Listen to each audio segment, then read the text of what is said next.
Arthur's POV. Malungkot kong sinundan ng tingin ang pag-alis ni Belinda. Nakaramdam ako ng matinding kalungkutan nang mapansin kong malaking pagbabago ng ugali nito. Ibang-iba na ito ngayon. Hindi na siya ang dating Belinda na nakilala ko. Ang dating Belinda na minahal ko, wala na siya. Tuluyan na itong binago ng panahon. Sa bagay, dahil siguro sa matinding galit, kaya nag-ibang ugali nito. Hindi ko to masisisi. Alam kong hanggang ngayon, masakit pa rin dito ang pagkawala ng anak namin. Kung alam ko lang na mangyayari ang lahat ng yon, iniwasan ko na sana si Vivian. Pero hindi Tapos na ang lahat. Nagkasala na ako na siyang naging mitya ng pagkawala ng anak ko, ng anak naming dalawa. Tahimik akong bumalik sa mesa kung saan nakaupo sila mami at daddy. Hindi ko na pinansin pa si Vivian na noon ay matalim ang mga matang nakasunod ang paningin sa paalis na si Belinda. Hindi ko na din binigyan ng pansin ang mga nang-uuyam na tingin ng ibang customers sa amin. Alam kong kami ang pinag-uusapan ng mga to. I think kailangan nating lumipat ng ibang restaurant. Narinig kong wika ni mommy. Hindi ko ito pinansin at tinawag ang waiter na nakaantabay sa amin. Akbang tatayo na sila mommy at Vivian na magsalita ako. Walang aalis. Hindi ba't ito yung pinili niyong restaurant? Bakit mag-walk out kayo? Wika ako sa mga to. Napabuntong hininga naman si daddy. Sa palagay mo ba, makakakain tayo ng matino sa restaurant na to? Tingnan mo mga tingin sa atin ng ibang mga customers dito. Bulong ni mommy. Don't mind them. Baliwala kong wika at hinarap ko na ang waiter. Umorder ako ng mga pagkain. But Arthur, nakakahiya. Ano na lang ang iisipin ng mga tao dito? Ng mga tao na nakasaksi sa sagutan niyo ni Belinda kanina? Ang laki na ng pinagbago ng babaeng yun. Bakit ba kasi ikaw ang sinisisi sa pagkamatay ng anak niyo? Gayong siya naman ang may kasalanan lahat. Siya to nag-walk out na lang bigla kaya sila na aksidente. Bakas ang inis sa boses ni mommy habang nagsasalita. Mom, stop it. Ako ang may kasalanan sa nangyari sa anak namin. Kung hindi ko sana nabuntis si Vivian, buhay pa sana si Raven Addy. Hindi sana sila na aksidente. Malungkot kong sagot. I can't believe you, Arthur. Hanggang ngayon, sinisisi mo pa rin ang sarili mo sa mga nangyari? Kalimutan mo ng lahat? Ibaling mo na lang ang buong atensyon mo sa anak mo, kay Michael. Siya ang nandito, kaya naman sa kanya mo ibuhos ang pagmamahal na dapat ay para kay Raven Addy. Nagpipigil ang boses sa galit na wika ni mommy. I can't. I love Raven Addy. I love Belinda. At hindi ako titigil hanggat hindi siya muling magiging akin. Sagot ko dito. Nakita ko naman kung paano naglandas ang luha sa mga mata ni Vivian. Palatandaan na nasasaktan ito sa mga sinabi ko. Pero wala akong pakialam. Gusto kong umalis na ito sa buhay ko dahil kahit anong mangyari, hindi ko na kayang mahalin ulit ito. Kayo nang bahalang maghanap ng souvenir para sa party ni Michael. Mauuna na ako sa inyo. Walang gana kong sagot at tumalikod na din.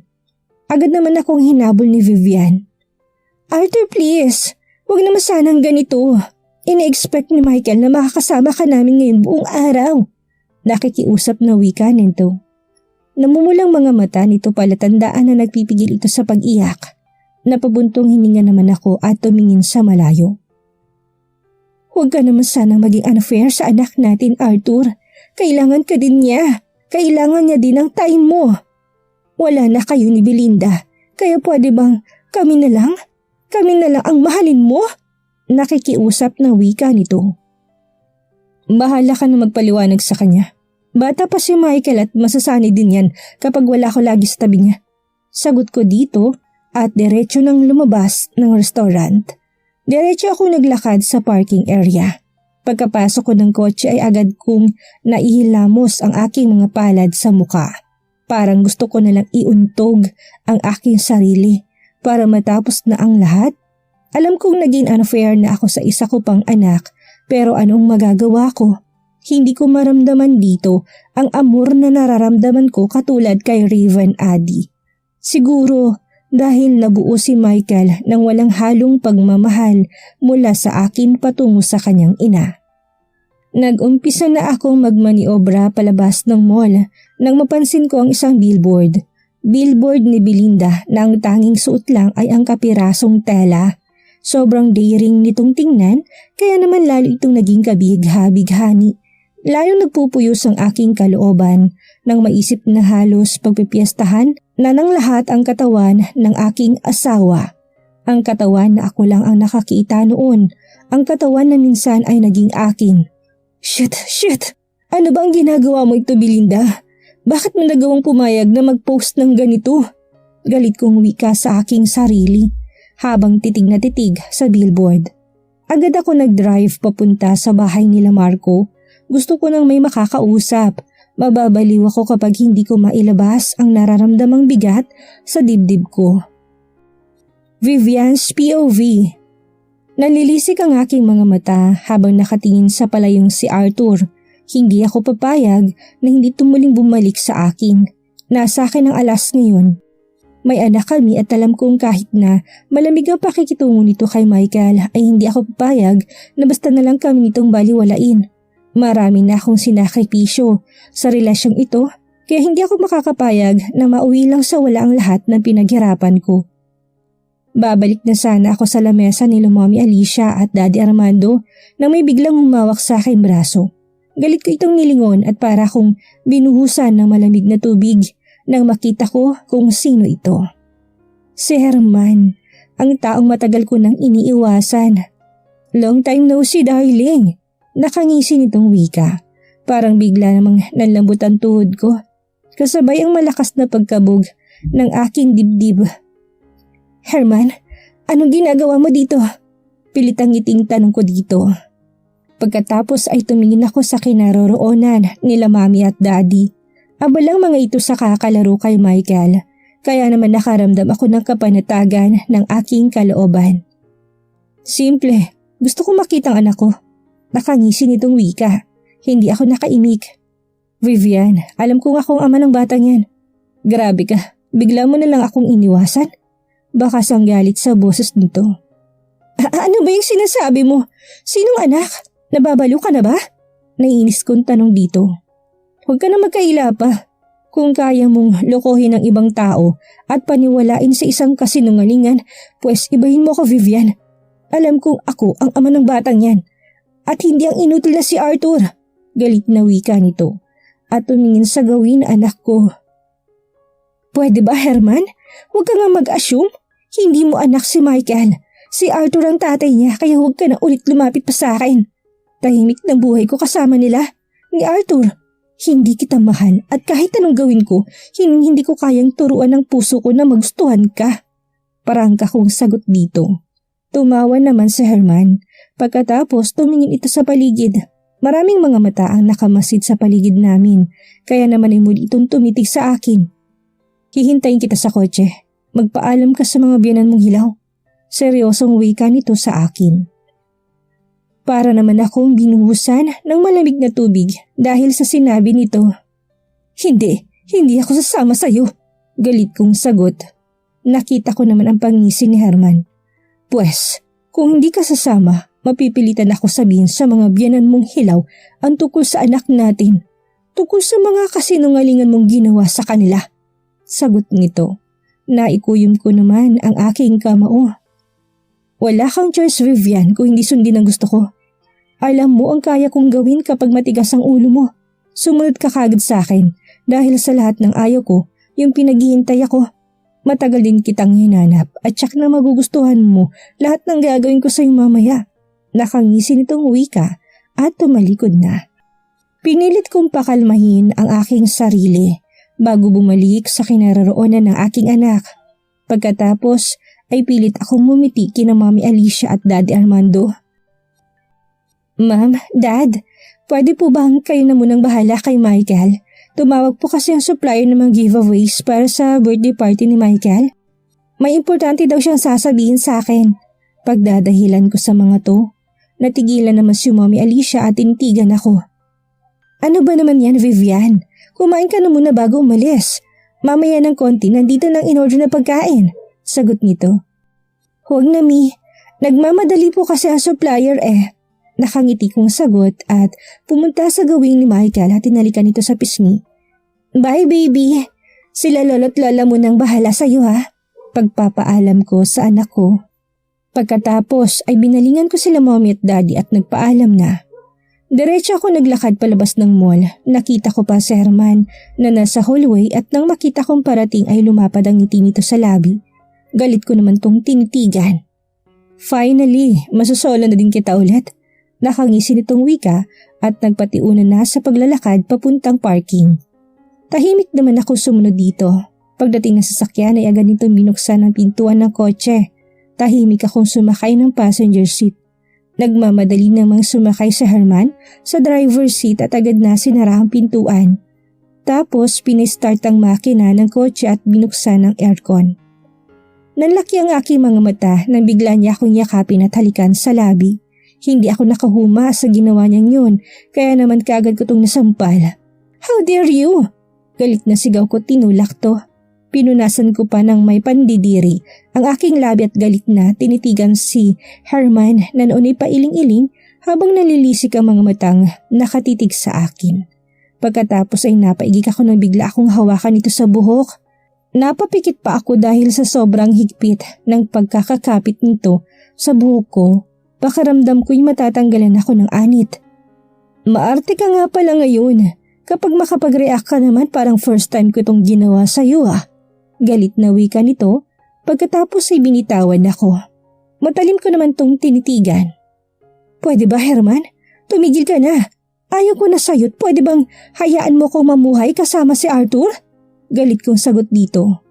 Tangina Vivian, pagkatapos ng lahat ng ginawa ko sa'yo, bigla ka na lang lumayo sa akin? Niha at niho, wala akong narinig sa'yo. Alam mo bang halos mabaliw ako sa kakahanap sa'yo? Yun pala, tinatrabaho mo ng Arthur na yun? Galit na sagot nito sa akin pagkatapos ay sinibasib ng halikang aking labi. Hindi pa ito nakontento at kinagat pa nito ang pang-ibaba kong labi kaya naman napasigaw ako sa sakit. Nang makontento ay ninisihan ako nito. Masayang masaya ito sa ginagawa nito sa akin. Sumama ka sa akin sa kondo. Nalaki ang aking mga mata nang sabihin niyang bagay na yun. Umiling ako. No, ayaw ko. Tama na. Hindi ko na kayang gawin ng mga ginagawa natin dati, Herman. Marami pa naman diyang babae. Sa kanila na lang. Huwag na ako. Masaya na ako sa piling ni Arthur. Puno ng pagmamakaawa ang boses kong sagot dito. Ayaw ko sa kanila. Gusto ko sa iyo, Vivian. Well, ewan ko ba. Sinubukan ko naman tumikim sa iba. Pero iba ka pa rin eh. Nagagawa ko lahat ng gusto kong gawin sa'yo. Nakangisi nitong sagot. Hindi, ayoko sumama sa'yo. Naghihintay sa akin ang anak ko sa loob, Herman. Umalis ka na. Wika ako dito takmang bubuksan ng pintuan ng kotse pero nabigo ako. Naka-child's lock ito. Well, kung ayaw mong sumama sa akin, pwede namang dito na lang natin gawin ang gusto ko. Nakangisi nitong wika, sabay pinagapang ang palad ito papunta sa aking dibdib.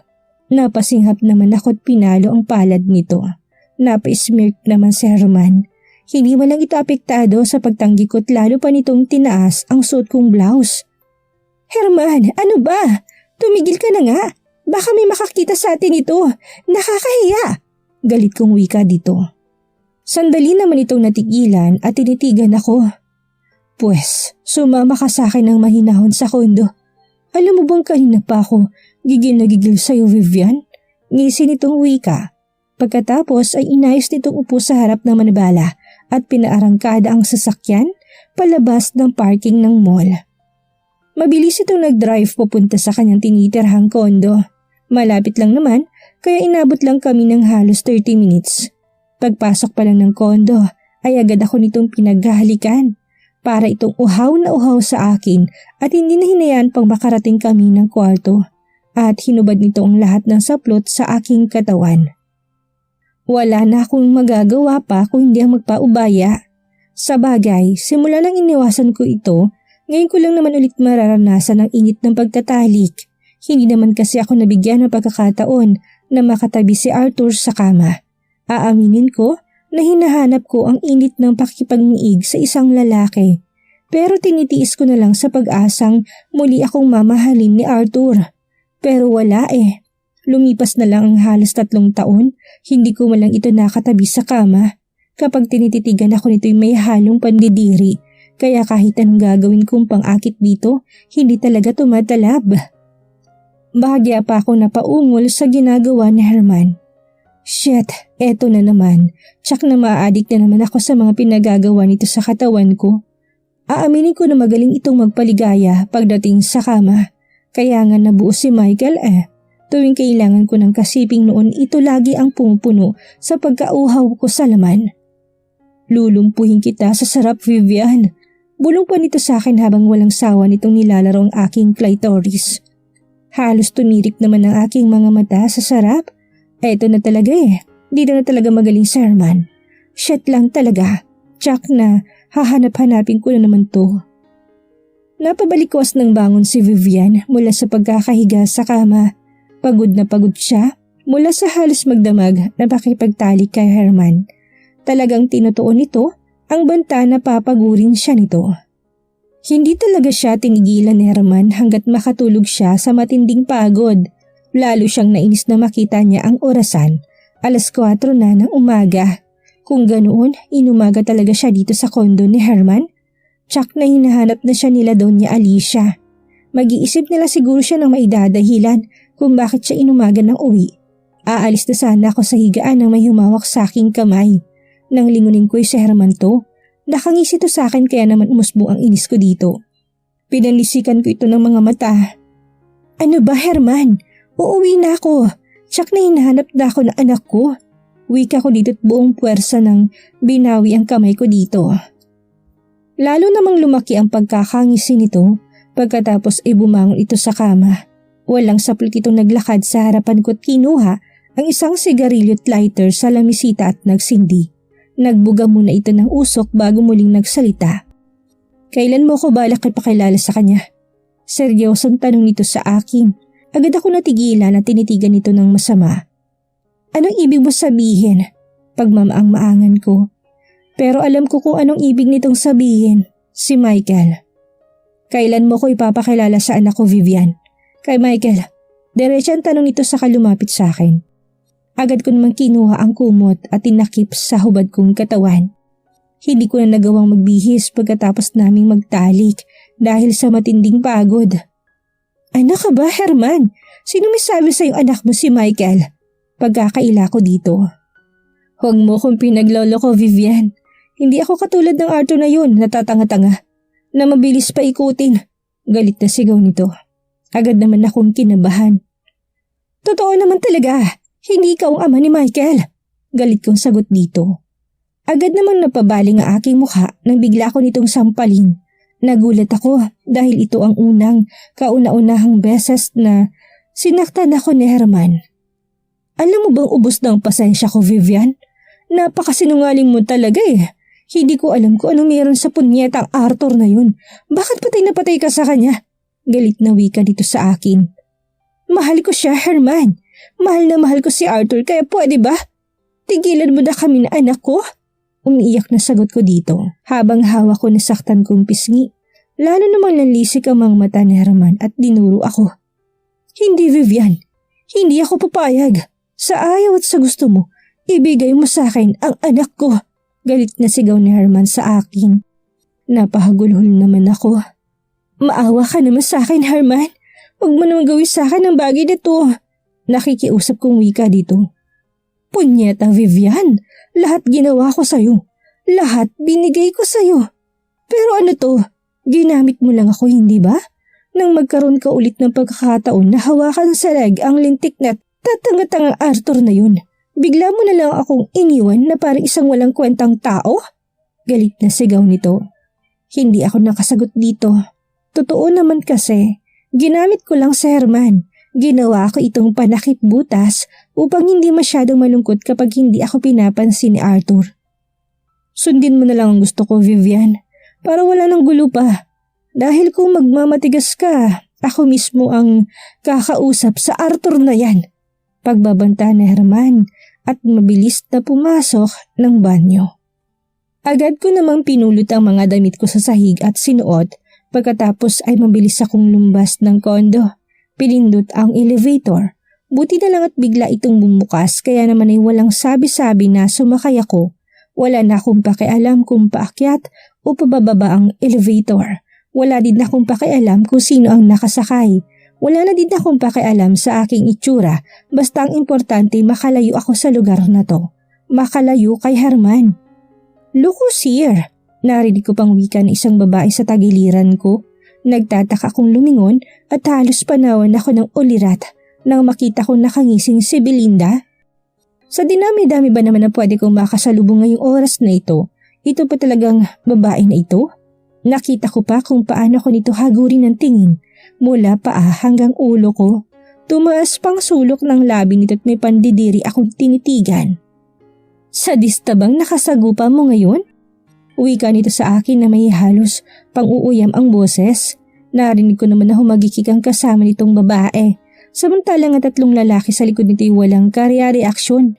Kung ganoon, hindi talaga umaalis ng bahay ang babaeng ito nang walang kasamang mga bodyguard.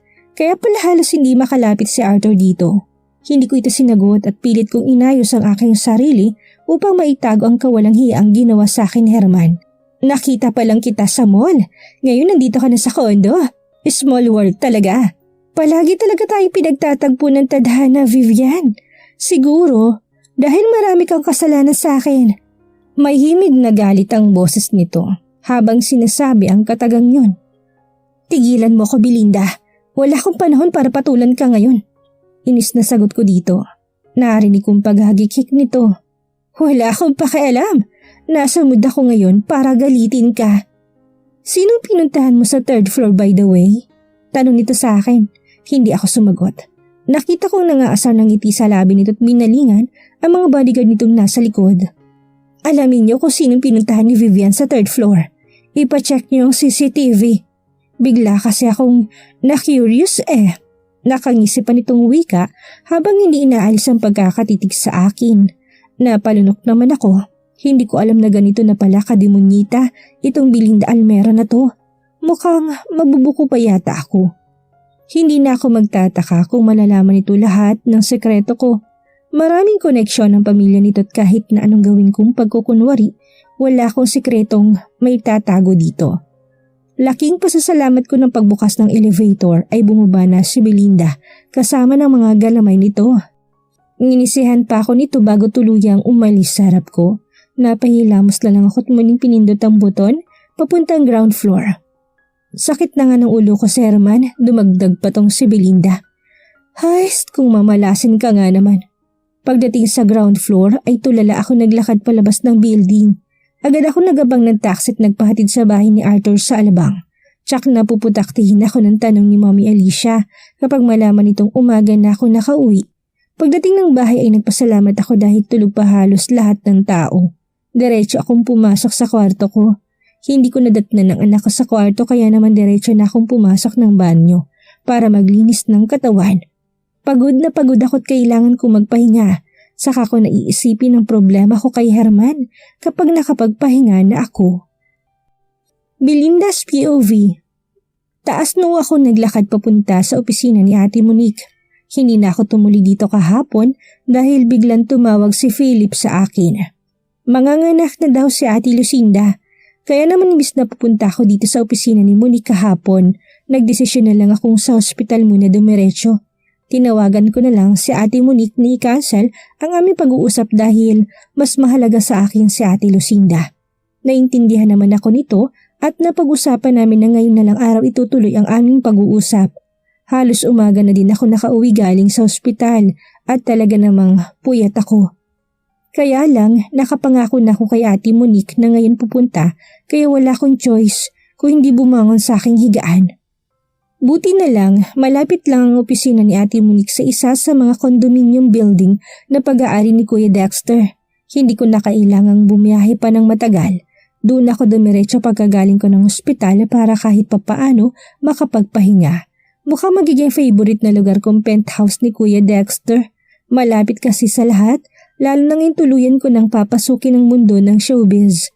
Napangisip ko pa nang maalala kong itsura ni Vivian kanina na makita ko ito sa elevator. Mukhang may ginagawang kababalaghan ng buruha sa building na yon. Ang pagkakaalam niya kasi walang ni isang unit na pag-aari ang mga Vargas sa building na yon. Pinaba ni Kuya dahil ayaw nilang magkaroon ng mga properties sa mga Vargas sa kahit anong projects na pag-aari ng mga Almera. Well, malalaman ko din naman kung kaninong unit nang galing si Vivian. Pinaimbestigahan ko nito at alam kong bago matapos ang buong maghapon, may magandang balita na ako matatanggap. Kapag malaman ko na may hindi magandang ginagawa si Vivian, lintik lang ang walang ganti. Sinira niya ang buhay ko at ng anak ko kaya naman gagantihan ko ito sa kahit na anong paraang gusto ko. Hindi sila magiging masaya. Guguluhin kong pagsasama nila ni Arthur sa paraan na alam ko. Napansin kong panakaw na tingin ng mga taong nadadaanan ko sa hallway. Alam kong pinagpapantasyahan nila ako lalo na ngayon na nag-uumpisa ng magsilabasa ng aking mga pictures at commercials sa social media. Ganyan nga, maglaway silang lahat sa akin. Gusto kong iparealize kay Arthur kung sinong sinayang niya. Gusto kong pagsisihan niya lahat ng pang-aapit panlolokong ginawa niya sa akin. Sakto lang ang pagdating ko sa office ni Ate Monique. Agad kaming nag-usap tungkol sa pinirmahan kong kontrata sa kanila. Sinabi na din nila sa akin na nailabas ng aking mga larawan sa magazine at billboards. Umani-umano ito ng positive feedback at dumagsa ang maraming order sa kumpanya. Tumaas agad ang sales at plano nilang maglabas ulit ng mga bagong design. At syempre ako pa rin ang kukunin nilang model. Sinabi din ito sa akin na marami itong mga kaibigan sa business world na gustong kunin ng aking serbisyo. Wala namang problema sa akin ang bagay na yon dahil ganado ako magtrabaho ngayon. Nag-e-enjoy ako sa atensyong natatanggap ko sa mga tao at isa pa'y gusto ko maging busy para kahit papaano. Malibang ako. Agad ko namang sinabi kay Ate Monique na kay Ate Lucinda sila makipag-ugnayan dahil itong tumatayo kong manager. Kung anong projects ang ibabato sa akin ni Ate Lucinda ay malugod ko itong tatanggapin. Alam ko din kasing maigi nitong sinasala lahat ng offers na dumarating sa akin. Pero parang nabanggit sa akin ni Lucinda na marami daw ang kumukuha sa'yo para mag-artista. What do you think, Belinda? Excited na wika sa akin ni Ate Monique. Nabanggit na din to sa akin ni Ate Lucinda kaya hindi na ako nagulat pa. Fina-finalize na daw lahat ng contract kaya naman naghihintay na lang ako kung kailan ang aking mga guestings sa television. Well, of course excited na ako Ate Monique. Nakakatuwa lang dahil nag-uumpisa bilang hindi pa ako isang artista.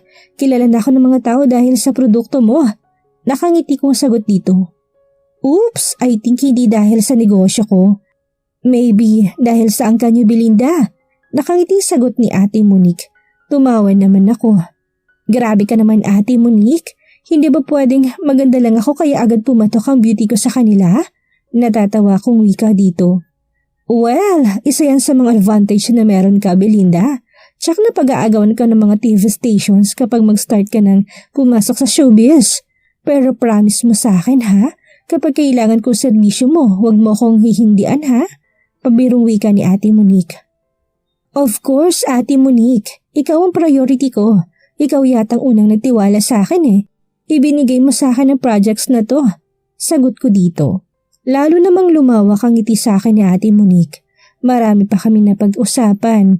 Halos 1 oras pa ako nagstay sa opisina bago naisipang magpaalam. Bala ko kasing bumalik ng ospital upang kamustahin si Ate Lucinda. Grabe naman kasi itong kapatid ko. 1 taon pa lang ang panganay sinundan kaagad. Masyado naghahabol para makarami ng anak. Sa bagay, okay na din yun. Sila Kuya Dexter at Kuya Wagon kasi hindi ko alam kung may balak pa bang mag-asawa.